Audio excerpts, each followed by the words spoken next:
Welcome back, Focus Learners, to today's explainer. We are unpacking a truly fascinating source text today from a channel called Daily Blessings.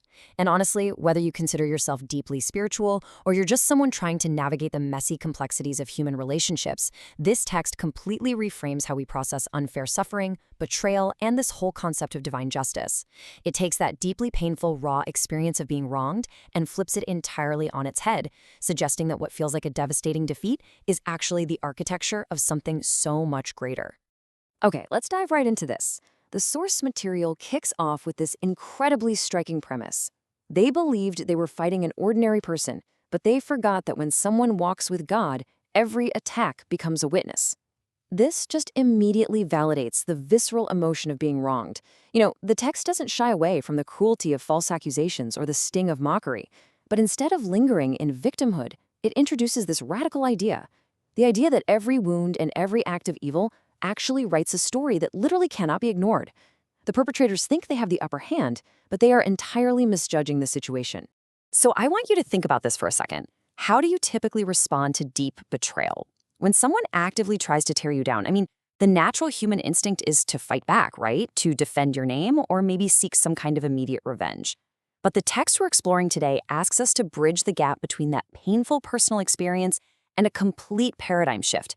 It really challenges us to move our focus away from seeking retribution against those who hurt us and instead point it toward the profound inner growth that those very actions are unknowingly fueling within us.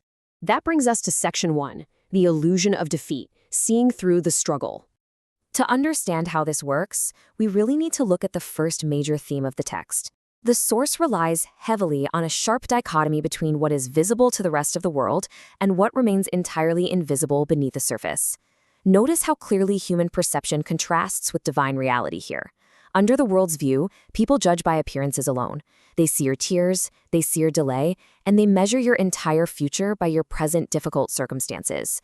Perpetrators, according to the text, watch a victim's quiet endurance and mistakenly view it as surrender. But then we have heaven's perspective. While the world thinks your spirit is breaking, this perspective focuses on unseen growth. The text asserts that while your detractors are investing in darkness, a light is being prepared that absolutely no one can extinguish. And this brilliantly illustrates exactly what is happening in the dark. The source redefines moments of perceived abandonment as vital periods of divine preparation. Every single thing meant to break you is actually building you. Tears aren't a sign of weakness, they are actively producing hidden strength. A delay isn't a denial. It's shaping a future that just isn't visible yet. Enduring pain is building your endurance, and rejection is actively building your resilience. The text makes a profound distinction here, noting that there is a massive difference between being abandoned and being prepared. Moving right along to Section 2, the furnace of preparation, refining fire. This brings us to the central metaphor of the source text. We're shifting the narrative away from the dark abyss of betrayal and stepping directly into the heat of refinement. The source categorizes this hardship as the furnace. But it's crucial to note that this furnace is not a place of destruction, and it's definitely not a punishment. Instead, the text defines it as a divine training ground. It is an essential fire that refines faith, strengthens character, and clarifies purpose. The beautiful irony presented here is that the exact fire someone else lit to consume your future is suddenly repurposed. It becomes the very tool that solidifies your destiny. So why does this matter for you? Well, because the speaker of the text insists that the absolute most valuable traits a human being can possess cannot be purchased, and they can't be borrowed. They can only be forged through direct, often painful experience. Just look at these treasures formed in the fire. Patience is only strengthened through the sheer agony of waiting. Courage can only be revealed when you are genuinely afraid. Integrity is only proven when you are put under immense pressure to compromise. And true character? That is developed in the quiet moments when absolutely no one is applauding. The source then juxtaposes these two states of being, comfort and struggle. Now, comfort feels good, sure, it maintains the familiar, but it leaves your true potential entirely untapped. Struggle, on the other hand, well, that stretches your limits. It produces essential qualities that comfort simply never can. The underlying logic here is that anyone can remain hopeful when everything is perfectly easy, but true, authentic faith and unshakable character are only revealed when the path becomes incredibly difficult. Which leads us to Section 3, the burden of deception, the law of the harvest. But you might be wondering, what about the people causing the pain? Let's see how this builds. because the text offers a really fascinating psychological and spiritual view on the perpetrators of injustice, focusing on the incredibly self-destructive nature of manipulation. It maps out what it calls the life cycle of manipulation. It starts, simply enough, just planting seeds of deception and pride. But step 2 is where the trap springs. Every dishonest decision requires a new lie to protect it.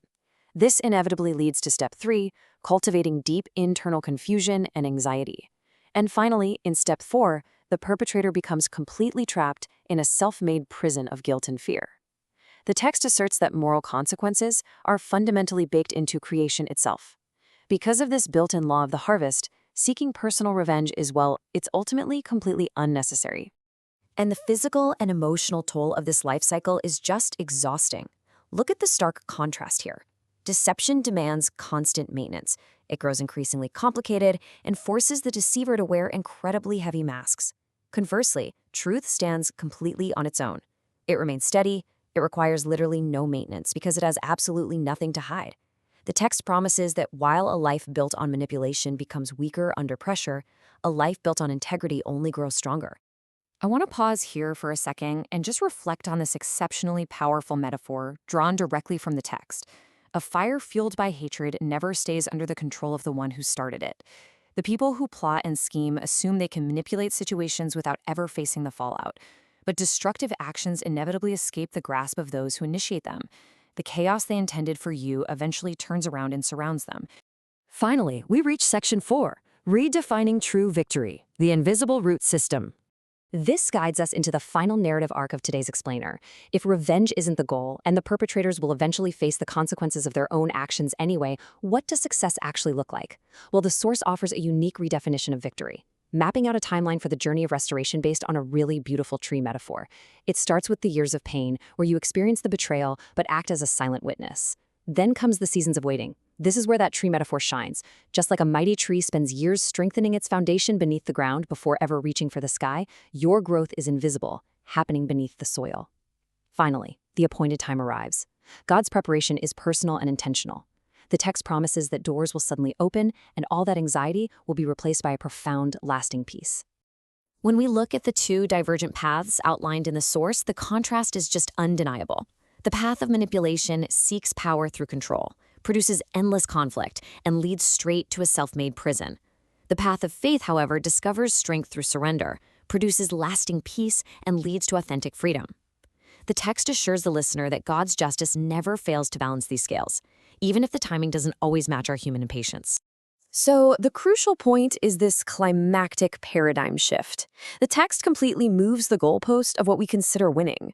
True victory is not watching those who hurt you fall. It's not about proving your critics wrong or making them regret their choices. No, true victory is standing firmly in the peace that comes from knowing your life has remained anchored in truth. It is internal, spiritual peace entirely independent of whatever your detractors might be experiencing. And the source offers this beautiful final encouragement. Your identity is not found in the chapters you survived, but in the author who continues writing your story. The painful experiences you endured were never meant to be a permanent prison, nor are they your defining characteristic. They were a training ground.